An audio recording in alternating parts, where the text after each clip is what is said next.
there's an interior designer that I work with, because that's also another avenue that I'm advertising to, of interior designers that want to build their business and being the furniture sourcing for them. And like we were talking about earlier, they don't have to ever mention me. You can make it sound like it's your own. Yeah. I don't care if you name me. I do not need the recognition. Tulsa Talks is the podcast that is inspiring people to have everyday meaningful conversations to gain perspective and help the world. Have you seen any of our podcasts? No. The Tulsa Talks, the like street interviews that happen, and you're like, what's your favorite dive bar? What's your favorite hidden restaurant? I love those. Yeah. Okay, cool. Yeah. Having been a Tulsa resident and foodie for a long time, I watch those because I'm like, oh, do they name the places I've been to? Just curious, you know? And when they name something I've never heard of before, I'm like, oh, add to list. Yeah. Yeah.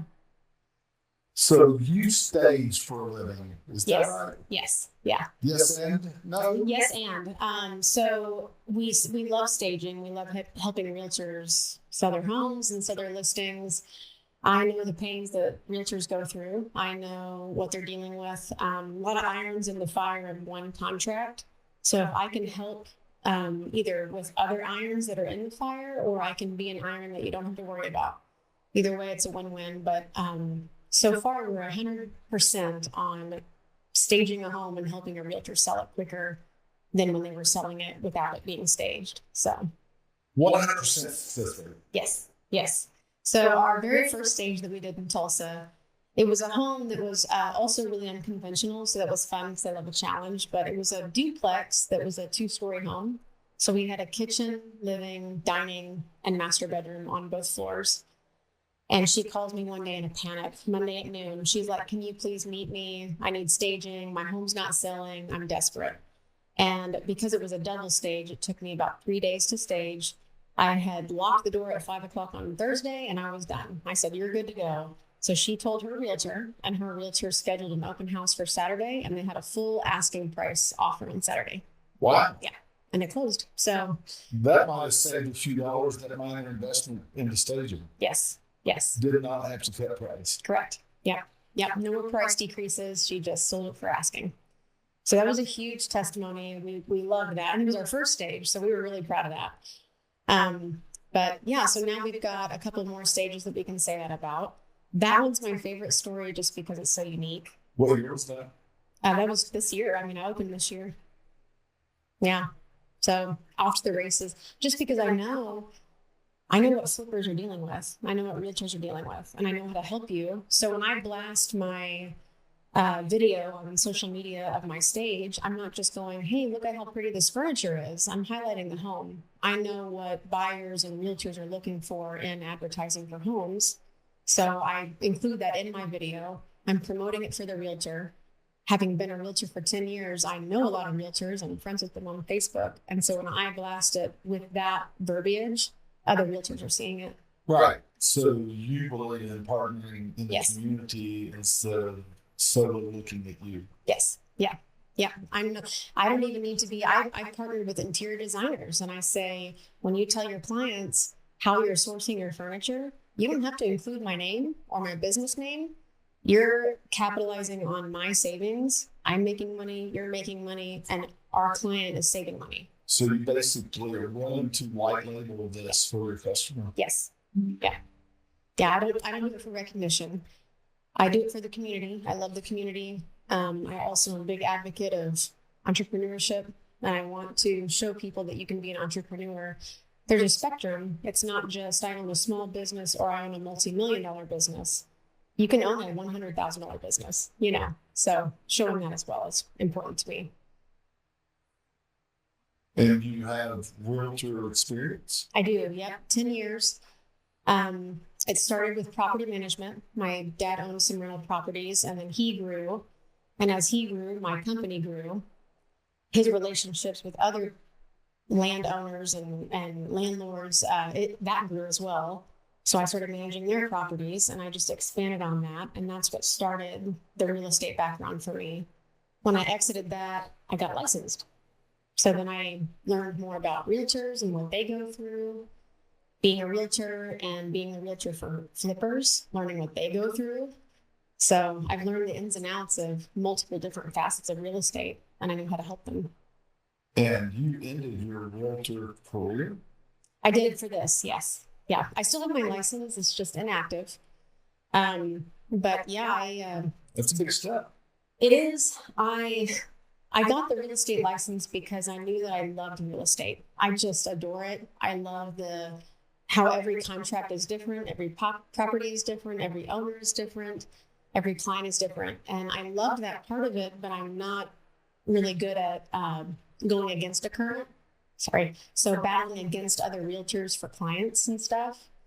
So when I found this franchise, I was like, this is how I can work with realtors and help them and still be in the industry, but not be going head to head. And there's not a huge number of people in the Tulsa area that are staging the way you're staging? Correct. Yeah. So we have a very proprietary form of staging. With all of our furniture in the stages being for sale, I mean, down to the little faux plant on the bathroom counter. You can buy it? Yeah. You can buy one thing or you can buy all of it. So that's the beauty of the Airbnb owners is if you're touring this property wanting to make it an Airbnb, you can close on the property and close on all the furniture. Everything stays the same. It's all been curated to match the home. Just leave it. And then once you close, you've got a furnished, ready to go Airbnb. And if you need a photographer, I can bring that in. But if you have your own, you're good to go at closing. And how much more expensive is it for them to buy the furniture and the furnishings this way instead of going out and self-sourcing? So the self-sourcing issue in Tulsa, my biggest thing is telling people that you have Ashley, Mathis, and Rooms Today to deal with. In the bigger markets like Dallas and Atlanta, they have huge furniture vendors that they can go to and source. In Tulsa, you're really limited. So buy online and sight unseen or buy from one of those sources in Tulsa. Yeah. From salesmen that once they make their commission, they don't care. I'm not a salesman. I have no showrooms. I have no pushy salesmen. So not only do I have wholesale prices with over 40 vendors across the nation, but I pass those savings along to you. I'm making money, you're saving money, and I do a white glove service. So I deliver it and I assemble it. I'm not just a furniture vendor that's like, oh, you ordered this furniture, I ship it. Here's a box, a bunch of boxes. Yeah.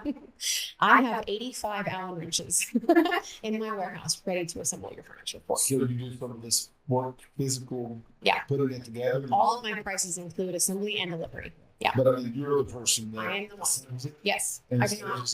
Yeah. I don't pitch myself and send someone else. I'm the assembler. Yeah. I'm the project manager. Because I know it. I know it very well. I know what you're looking for. I want to be the person responsible for the communication because I know how busy people are. And I want to help you grow your empire while I grow mine. Collaborative effort. Yeah. You said something like you help them save money as you make money. Yes. Tell me how that's possible. So for example, the couch that you want for your Airbnb, if it's $1,000 on the shelf, my wholesale price and that retail price, there's quite a bit of spectrum in between there. Yeah. And I can sell it to you here, which remind me to you help them save some of that margin. Yes. You share the margin with them. Yeah. You can get that same couch if you go to Ashley, but you're going to pay $500 more than my price, and my price includes assembly. Ashley might deliver it, but they're not going to assemble it for free. So my price is lower than Ashley's shelf price, and I deliver and assemble it. So you act as an interior designer? I have an interior designer on staff. I am not the interior designer. But your company has that capacity. Yep. We have those people on staff. We have the stagers on staff. We have, the whole team you need to make it happen. And you started this company this year? Yes. Yeah. How's it going? It's going really well. It's really fun. It's very rewarding. It's fun to find out who I can reach out to help their business grow while my business grows. And one of them is interior designers. I want to source the furniture for interior designers because you go out, you design a space, you're the captain of the ship, and then you come back to me and you tell me what you're looking for. And I can source it. So either you charge the design fee and that's how you make your income, Or because I'm selling you the furniture for less than shelf price, you can also upmarket, and the client's still saving money and you're making money. There's just so many different ways for everybody to benefit off this, not just me, not just a property owner. And I love that. What is the name of the franchise you bought? Set the Stage. Yeah, we own Set the Stage Greater Tulsa is the name of our franchise, but the whole franchise is called Set the Stage. And what is your region? I guess there is a region. Yes, so we have everything just like southwest of Bartlesville to Bixby to Oologah. It's kind of all over the place. We're the only one in Oklahoma right now. So my marketing territory is what I purchased, but my operating territory is anywhere ever. There's not another. Yep. There's not another. Anywhere there's another one, yeah. And we can even, we team up a lot. I'm really good friends with the Set the Stage Branson owner and the Set the Stage, like Fayetteville, Bentonville owner. So if someone calls me and they're like, can you source furniture in Branson? I can. I have a partner there. So we're global or national. We're national. Me, myself, I'm the greater Tulsa area. You plan to reach out to the Oklahoma City area eventually? Yes. Yeah. My first plan of growth was Northwest Arkansas, but someone beat me to it. So now I'm going to go to Oklahoma City next. It's about the same distance. Yeah. And you're not having to cross state lines, which has some tax implications. Correct. Complication. Correct. Yeah. Or complexity. Yes. Yes. Yeah. So we're probably going to go to Oklahoma City next. But for right now, I can actually service Oklahoma City because no one's there. So there are different price targets and different dynamics of demographics. Mm-hmm. What's the demographic that you serve? Middle income or upper middle income, or I would expect it would be real high income. So for sales, anywhere between the median income and higher, I can go really high. I mean, I have a vendor that has like $60,000 master bedroom sets. Oh, nice. Just the bed, 2 end tables, and a dresser, $60,000. It's crazy. So we can go pretty high. We can go really far into luxury. For sales, I'm getting a little bit of. I'm learning that I can't pitch myself as I pass savings along, because then somebody that is really on a budget, heavily on a budget, and needing a bed for $400, I have a hard time sourcing that. But median and the ceiling is limitless. Okay. Especially for purchases. If you're buying the furniture, I can do a lot. For example, so I'm the preferred furniture vendor for 98 Apartments in Owasso, which is a luxury apartment complex, but they are getting residents that are either 18 years old or they're here on loan for a year working a contract job. They're not needing expensive furniture. They're not investing in a home of furniture. And so I have curated a package where I can do the master bedroom, the dining room, the living room, and parts of the kitchen for like $9,000. So the whole thing, start to finish, delivery, assembly, decor, rugs, faux plants, all of it. $9,000, your whole apartment's done. So you stage and you sell. Do you rent or lease? I don't offer leasing options right now. Technically the staging would be that. So if somebody wanted to stage furniture for like an Airbnb and they wanted to rent the furniture for a month just to see if it worked, we could converse on how that contract would happen. But by default, no, right now I don't lease. So you could do 30 to 60 day staging? Yes. Yeah, it'd be staging. So renting, people think of like wedding venues and renting the chairs and the tables. Yeah, no, that's not what I was thinking at all. I was thinking about still home furnishings and just a little, somebody's going to be in town for 6 months. Can you help them with that? Gotcha. So if it's a short-term rental, an Airbnb like that, the Airbnb owner would have to decide. Well, I'm thinking about the apartment dweller. Oh, okay. So if somebody comes in, they're going to be in town for 6 months because they have a short-term project that they're doing. They might be in the film industry. They might be in whatever it is that we're bringing in for a 6-month lease. Yeah. Could you help them with that, or is that outside your realm? I could. That help I would more target towards the property owner. You're going to be advertising this property as a short-term rental, a 6-month rental. You should purchase the furniture. It would save you a lot rather than paying for staging, because then also the liability of the furniture relies on you. So if you do bring in a tenant that has a crazy house party and all the furniture is ruined, it's on the whoever sourced the furniture, which is the property owner. So I would recommend you buy it and do it that way. If you pay for staging, there's a lot that goes into that, and it ends up there's an extension fee of $500 a month. So there's more math that goes into renting the furniture. When if your tenant leaves and it's in good condition, you're going to leave it there. So you should probably just buy it. Okay. The staging is more beneficial for realtors. Or I actually have a conversation happening with a guy right now that does pool installations. That's all he does is pool installs. They're luxury pools, so there's waterfalls and rocks and fancy diving boards and all this stuff. When he goes to install these pools, they don't already own a pool, so they own no pool furniture. So he pays for me to stage these pools for his pictures for his marketing. And 9 times out of 10, the client ends up buying the pool furniture. So there's that. But he pays for the furniture to be staged for a day so he can get photos and videos and stuff of his work.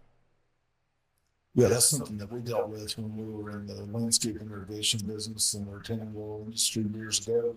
It seemed like you could never get a good picture. Yep. We could never get a good picture because it wasn't quite there when we left. Yep. Our work would be beautiful, Yeah. and all the icing wouldn't be put on the cake, so to say. There would still be equipment around and different things, and tree, final washing by a general contractor, Yeah. different things. Maybe the homeowner wanted a landscaper to come in and put those touches on it, sod and trees and everything else. And I can certainly see it can benefit different industries with that. Yes. That's awesome. Yeah. Because the pool guy has a landscaping guy that he's got on the pond. Right. Yeah. But well, I was just talking about my experience of right there, and renting this to him for one day to take those pictures is incredible. Yep. It's a good service. It really helps. It is. It's really great because I drop it at noon. That way he can either do an evening photo shoot or a morning photo shoot the next day, whichever one works for him. Right. Sometimes he'll do both and find which one looks better for that specific house, which Sure. is. But I'll drop it at noon and I pick it up at noon. So that way you've got both time slots. And the staging is free to you if I don't have to pick it up. So that's a win-win for him. That's a huge win for him. He gets fully staged photos because these people, the clients that he works with, they might own a chase lounge here and there because they had a backyard, but they're not going to own the wine glasses that sit on the side table, all the touches that make that photo come to life. So when we did our backyard oasis about 3 years ago, we did not think about all the expense of gearing up for the furniture. Yep. And that was, I don't know, $10,000 later. Yep. In addition to what we thought. Yeah. And then we're like, oh, what about all the furniture? Yep. Yep. And yes, Craig got to put it together. Yeah. Yes. I had an early on client be like, I need patio furniture and I'm on a budget. And I'm like, okay, let me see if I can do it. Good patio furniture on a budget. Yep. Something that's going to last you a decade or more. Yep. It's going to be hard to find. Everybody has a budget, but when I hear on a budget, I'm thinking hundreds, not tens, thousands upon thousands. Yes. Yes. You just put so much money into your lovely overhang of your patio. It's gorgeous. And then you're like, oh crap, how do I furnish that space that I've now covered?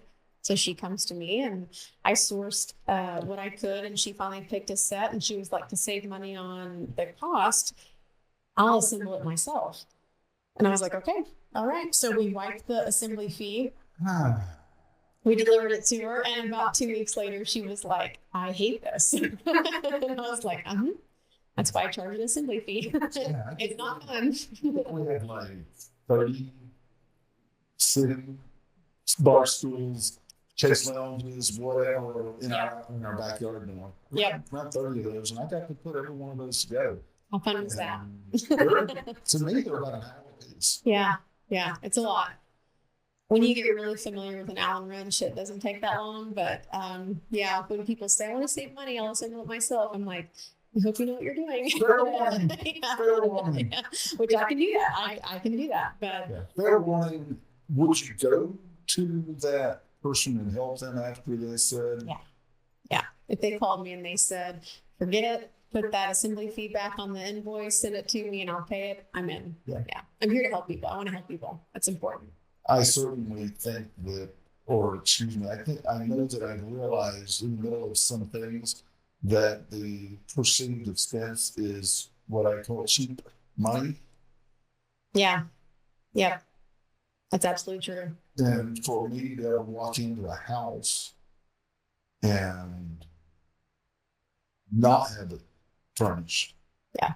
And not be able to see it, because a lot of people can't. Right. But people don't have the experience that I have. I was raised in construction and raised in designer mindset. Mm-hmm. So I can see things that a lot of people can't. And it took me a while to see or realize that not all people can see a vision of, oh, that would be beautiful there. You know, there's this fabric over there, and here's some little accents. Not everybody can do that. Yeah. And you offer something that people can walk in, love it, and buy it. Yeah. We make that vision come to life. That was really the success story of that 2-story, essentially duplex that we did in Sand Springs. The reason that she ended up needing staging was because you walked in, living, kitchen, 2 bedrooms, bathroom, small office, go downstairs and it's the same thing. So when it's unfurnished, people are walking through this. It's just a maze of boxes, just squares everywhere. You don't know what any of them are. You look at this corner and you think, downstairs, there's no way a dining room table will fit there. So what space is even that for? When I stuck a dining room table there and showed people it can fit and it fits comfortably, it fits very well. Also, then downstairs has its private access. You've got an Airbnb there. You've got a short-term rental. You've got an actual rental for like a TU student or something there. There's a lot of options here. Staging it shows the possibilities and it makes the layout make sense. And boom, 2 days later, full asking offer. What's the biggest structure you've staged? That one. That was a big one. That was the biggest one we've done. Most staging, just for selling purposes, a realtor calling me saying, hey, help me stage this home so I can sell it. It's a kitchen, living, dining, master, and 2 bathrooms. And that's it. That's the standard package. We can swap it out. So there was one recently that we did last week where she already owned a master bedroom suite that worked with that room with the wall colors, but she had a second living room upstairs.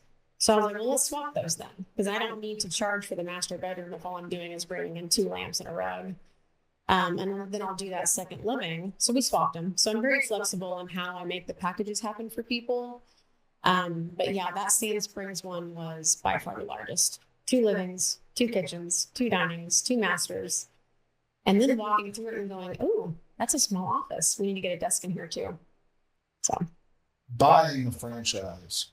A lot of people, when I was young, instead of buying a franchise, I went into my own business. Yep. And I got to build all of the structure, Yep. all of the marketing, all of the everything that it took to do what we did. Yep. That's a massive undertaking. Yep. And you found value in buying a franchise? I did, mostly because I was looking for a franchise that let me be the business owner. So I interviewed upwards of 30 franchises before I landed on this one. So it wasn't the first one I found. I had a wide cast net because I knew what I didn't want. I don't want a restaurant. I love restaurants, but I know that they're tough to keep alive and I don't want to deal with that. There were just a couple things that I was like, I don't want to buy that. I don't want to do that. I don't want to turn my passion into my job because then it feels like a job. So what can I do that I can manage a team successfully and make money. And I interviewed and I interviewed and I interviewed. And when I found this one, I was like, I loved how it went right alongside the industry that I know very well, real estate market very well, no longer competing with them. And there are hardly no stagers in Tulsa. And if they are staging, most of them are actual realtors. So they're staging their own listings. They can stage yours, but they're also your competitor a little bit, you know, so that's kind of finicky. Just a little bit. Yeah. They are your competitor. A direct competitor. A little finicky there. Where when all I want to do is help realtors. My real estate background helps you. It is not because I'm still a realtor. I am not still trying to get clients. I refer all of them out. If anybody ever calls me and says, I want to buy a house, I have a referral partner that I send them to. I don't work with clients anymore, but I know what you're dealing with, and that helps me in a certain way. So, yeah. So who are your ideal customers? I've heard realtors, Airbnb. It's all over the place a little bit because I can service. All over the place a little bit. Yeah. It is all over, but I can help so many different people with furniture. The problem is if I do the cast note of, please let me know if you need furniture, someone will call me and say I need a $200 couch. Yeah. And that's where No, there are ideal yeah. relationships. Yes. And then there are peripheral that you can help. Yes, sure. So Yeah. what are your ideal are realtors and Airbnb? Yes, for sure. Any boutique business like hotels or I recently got access to the collaborative like office desks. So for the collaborative office spaces, 36 Degrees North, I think is the name of the one downtown. So they do the collab, which makes the desks, they go a little deeper. So you can sit two and then sit two. And then there's the outlets in the middle. Right. I just got access to those and I'm really excited about it. So now I'm going to reach out to them, say, do you need desks? But today, yes, my most prominent leads are realtors needing staging. But I adore doing short-term rentals. I love those projects because I am full white glove. The second you pay for the furniture, you're done. And if you pay for my a la carte service of videography and photography for your Airbnb listing, you're really done. As soon as I lock that door, you post everything on Airbnb and you're ready to rent. So.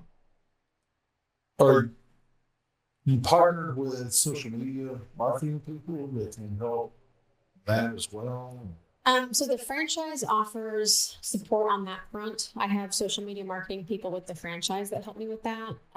But honestly, I don't know if I'm allowed to say this, ChatGPT is a huge help with that because I don't. AI is a huge tool that It is displacing a lot of tech people. Yeah. Because I know what I'm trying to say. I don't need help saying my message. I need help with the words to make sure that it's hitting the right target audience and stuff like that. And so that's where ChatGPT can help me. Sounds like you have a lot of words to me. Yeah, I know. That's why it's tough to market because I'm like, I can do this and this and this and this. But anything in the furniture realm, call me. I can probably help. So you do one-offs for individual purchases as well? I do. Yep. So I had one client just buy a patio set, the one that I was telling you about. And then I have a client right now that is moving into a home and there's just like 2 pieces that are missing from her furniture set. She needs a couch and a master bed, and that's it. So I can do that too.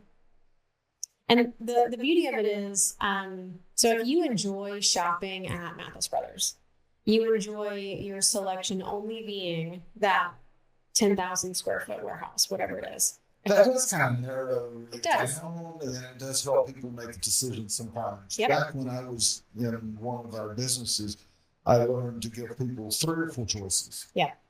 And if they like one of them, but they're like, yeah, that's not just it, at least we've painted a picture of a direction we can go. Yeah. Yes. So that's what we do. That's what my designer does. Someone that enjoys shopping with the showroom and the salesman breathing down your neck. If you like that for some reason, have at it. But if you don't want to do that, if you want to scroll your phone and read my text messages and look at my photos while you're watching TV on your couch in your living room, I'm the tailored furniture experience. And I'm also cheaper than Mathis Brothers, which is crazy. So I give you a more like couch experience and tailored to you without having to deal with the pushy salesman. My client the other night, she was like, I'm so sorry, I'm back and forth. And I said, that's what I do. You can't be back and forth when the salesman is standing in front of you going, buy now, buy now, buy now. I'm not doing that. You tell me when you're ready and we'll get you what you want. I'm tailored, I'm patient. So that's what I do. What is your passion? You said you didn't want to turn your hobby into a business. Oh, my life passions are cooking and traveling. I love both of those. I love the culinary world and I love traveling. You enjoy cooking yourself? Yes. Yes. What are your dishes? Mostly Italian. My spouse at the time, he introduced me to Cajun. So now Cajun, a lot of sausage, a lot of shrimp, a lot of bell pepper. Love it. Did he take you to Southern Louisiana? He did. Yeah. He took me to New Orleans. That was so much fun. It's a funny story because I had COVID right before we went to New Orleans. And so I lost all my taste and smell. And I was like, oh no, how in the world am I going to go to New Orleans? And literally the day before we boarded the plane, the taste came back. And I was like, thank God. And we went to New Orleans. That food is so rich. It might overcome. Yeah. But taste and smell. Yep. Fortunately, that was not the case. No. So they ate New Orleans. Yeah. He took me to, we had a po' boy. That was one of the first things I had in New Orleans. Sure. Yes. It was so spicy. The first bite, I was just sweating. I was like, oh, this is so spicy. He was like, give it a minute. It'll be fine. Give me a water, and yeah, bite 4, delicious. I loved it. And now that was 3 years ago. So now I'm pretty numb to the Cajun spices. So yeah. Did you happen to go by Cafe Dynamo while you were there? We did. The line was extraordinary. And I make beignets. I know how to make beignets. So I was like, I'm not really going to wait in line for coffee and beignets. So we didn't wait in line, but we did see it. Yeah. And then we got the chicory coffee from the gift shop. That was my next question. Yeah. Chicory coffee. Yeah. I'm a big fan of coffee. I love coffee. Chicory coffee. Yes. It's potent. They say that the caffeine is not higher. Nope. It's just better. Yep. Yeah. It's a lot more bitter, which is what I'm I could get decaf coffee. If decaf coffee was as hydrating as water, and I've said this 1,000 times, I'd be the most hydrated lady you've ever seen. I love coffee, and I like it black. I want it bitter.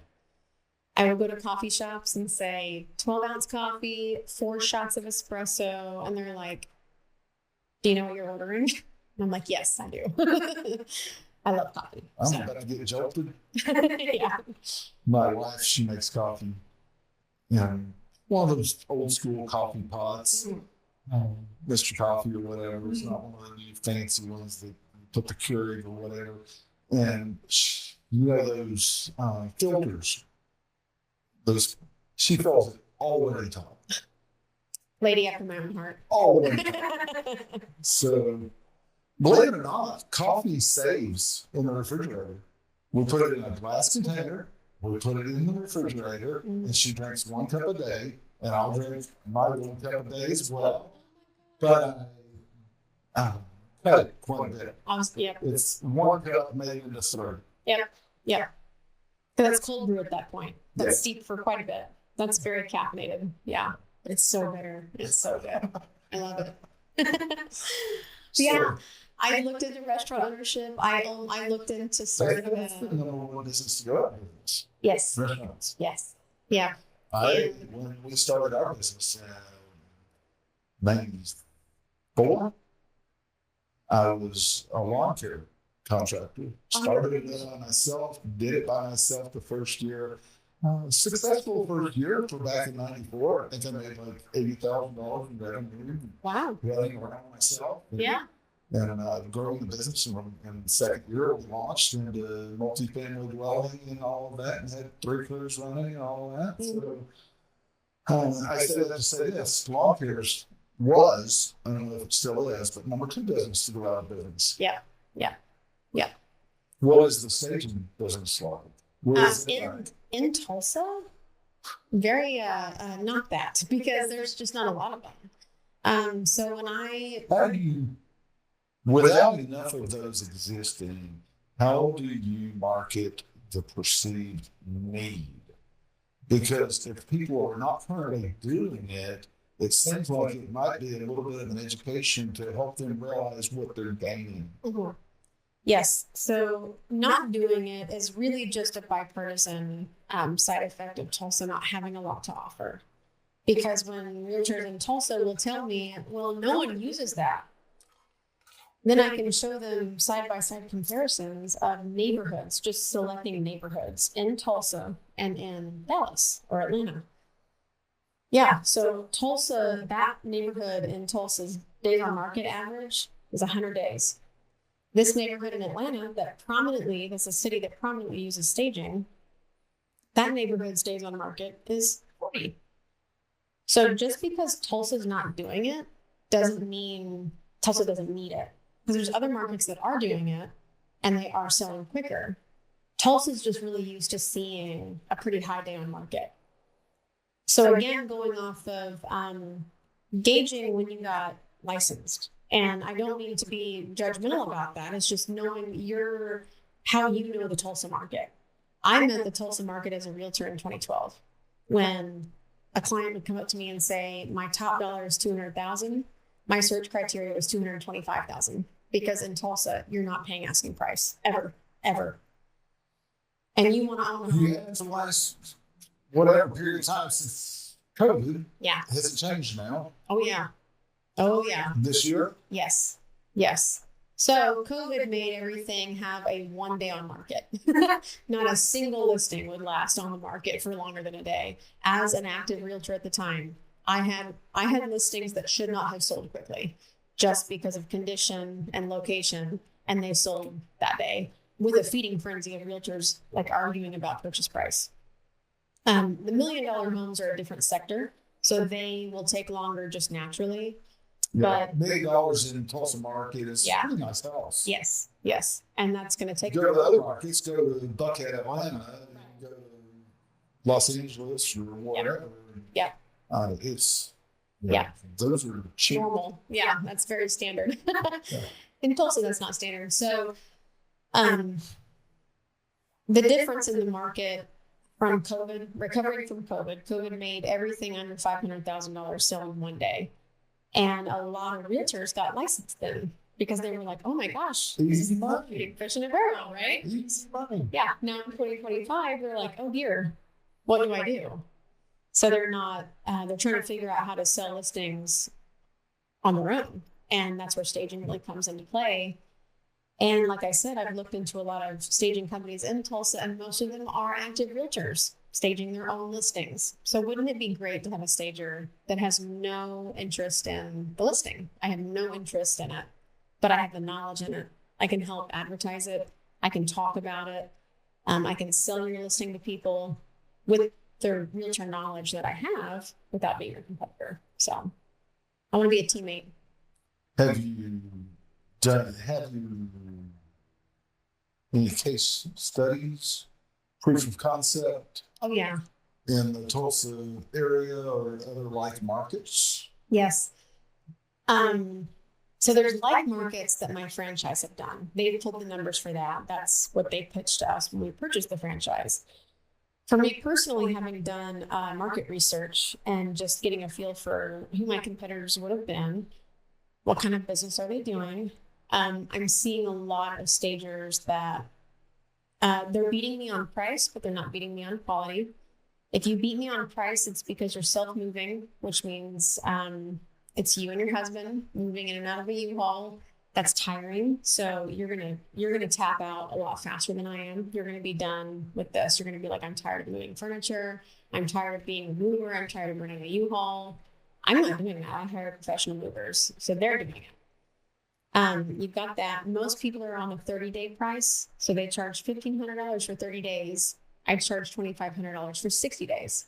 So I'm actually less by the time frame. And a 30-day staging contract isn't desirable because if I put my furniture in the home and it really goes under contract, truly the very next day, you're still 45 days out from closing. Sure. And you don't want your buyers to bring their parents to this house and go, look at this beautiful home. You're going to love it. And they open the door and all the furniture's gone. And then the whole family as a collective goes, oh, darn, you don't want that, which also feeds me into virtual staging. Virtual staging is way cheaper than my staging, but how crazy to pay for a service that ends in every single showing, opening that door and going, oh, darn. Yeah, you're paying for that.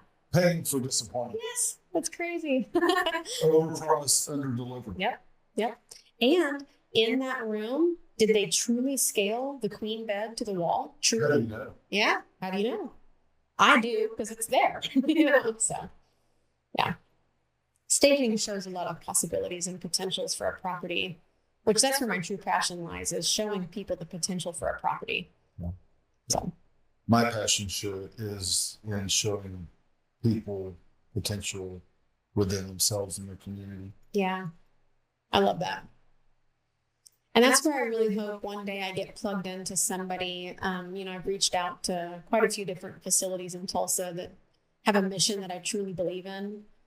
And I've reached out to them and said, hey, if you ever need furniture sourcing, please reach out to me, because I would love to pass my savings along to you to help further your mission, because I believe in it and I support it and I want it to happen here. So, if there's one last lesson that you've learned that you're incorporating into the business you're doing, what is it?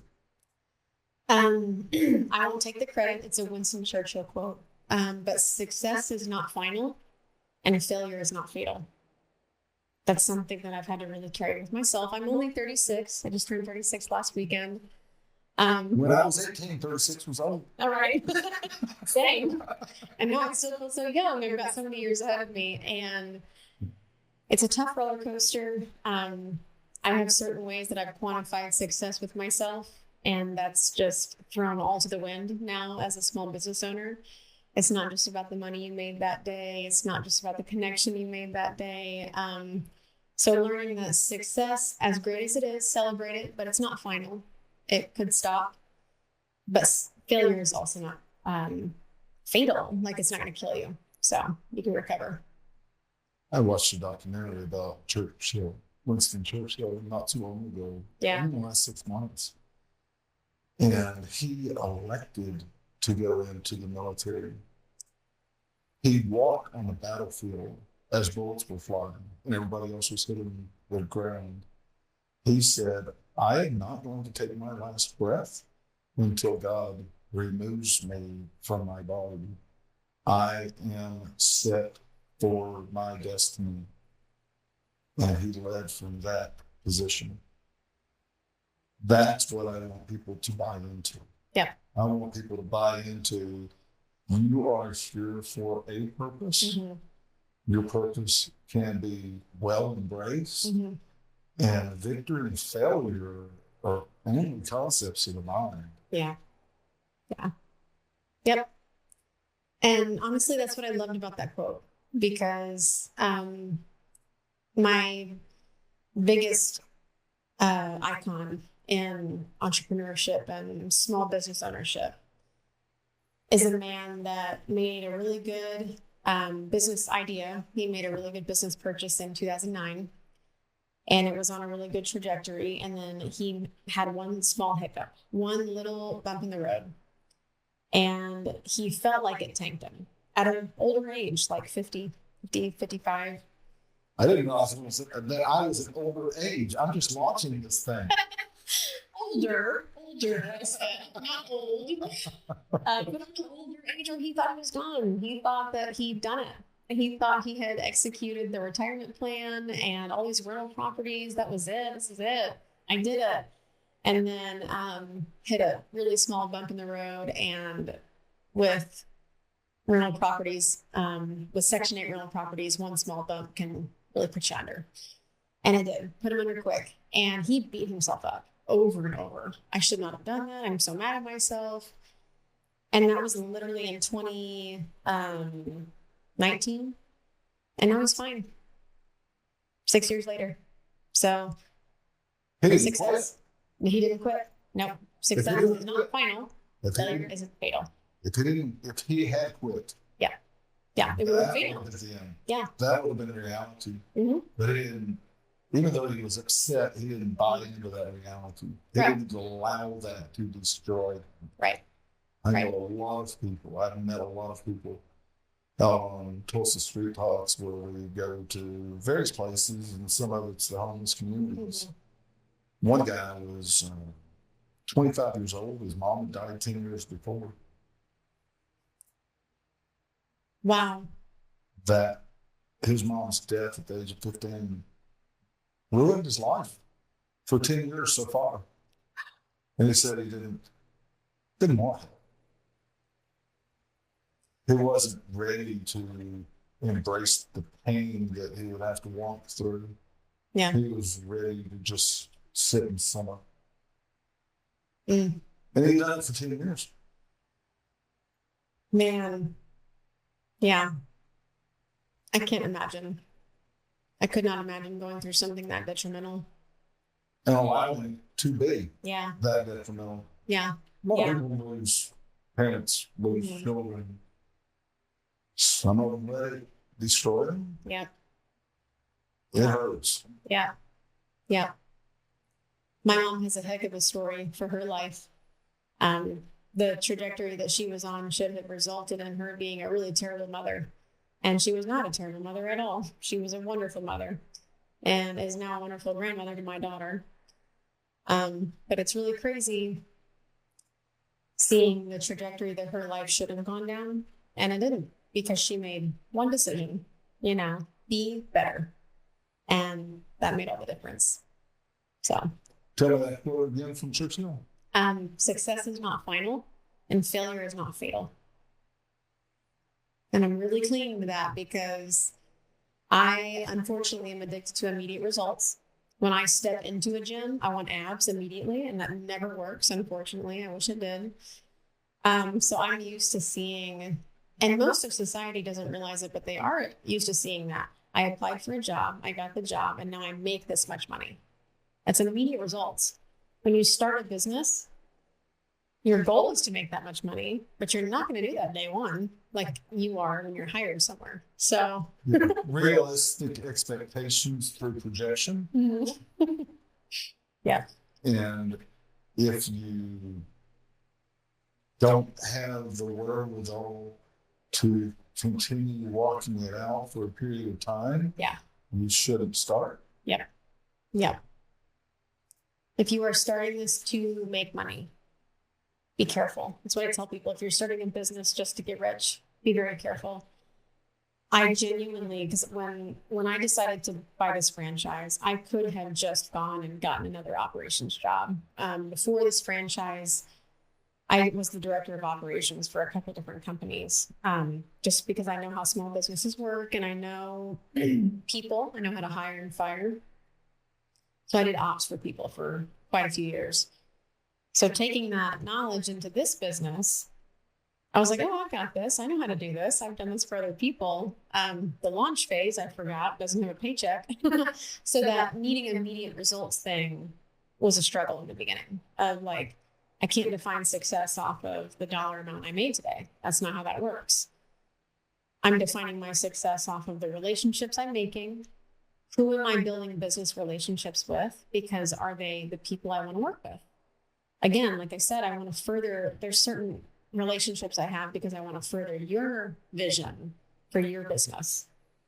So I would hope that would be a high percentage of relational business. Mm-hmm. If I can't help somebody because I believe in what they're basically doing, Mm-hmm. it's hard for me to help them the right way. Yeah. Yeah. And when I engage in a new relationship, I expect it to have a little bit of a dating, finding out Yeah. phase. And then once, we know who each other are, then we can commit or not. Yeah.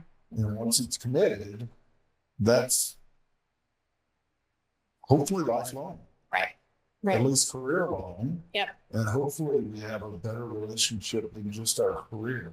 Right. Yeah. Because doing life together is important to me. Yeah, I agree. There's an interior designer that I work with, because that's also another avenue that I'm advertising to, of interior designers that want to build their business and being the furniture sourcing for them.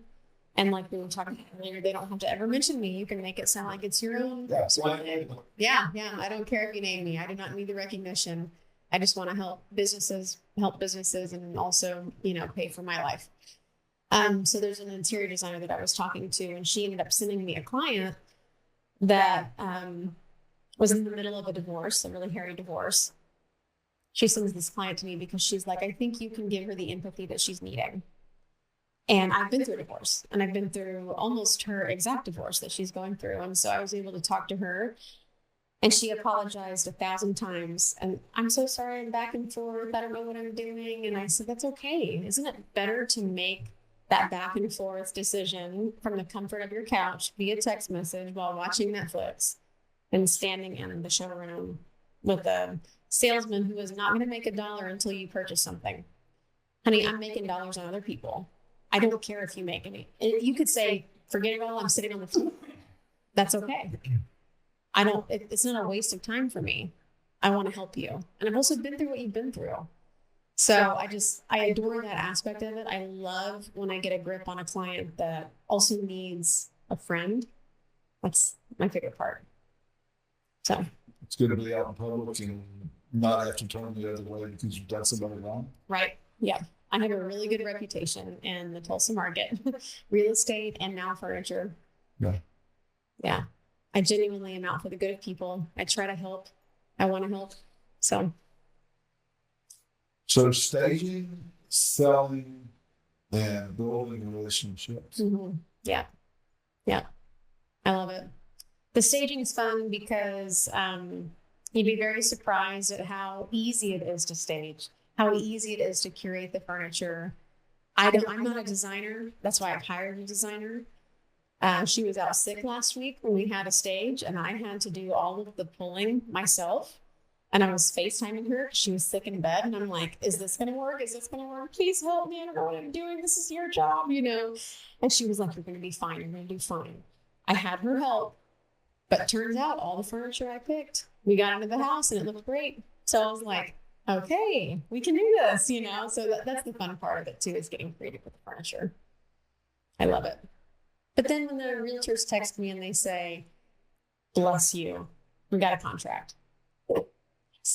That's the best part. Wins are fun. Wins are fun? Wins. Yes. Oh, yes. Fun. Yes, they are. When a realtor calls me and says, God, I need your help, the next phone call is, you did it. Man, I love that transition. That's so great. That's what we live for. Jessica, thanks for coming to Tulsa. Thanks for having me. Yes, I appreciate it. Thank you so much. We are here to help you discover or develop your passions, how you can use them, and why you exist. How can we help you help others better?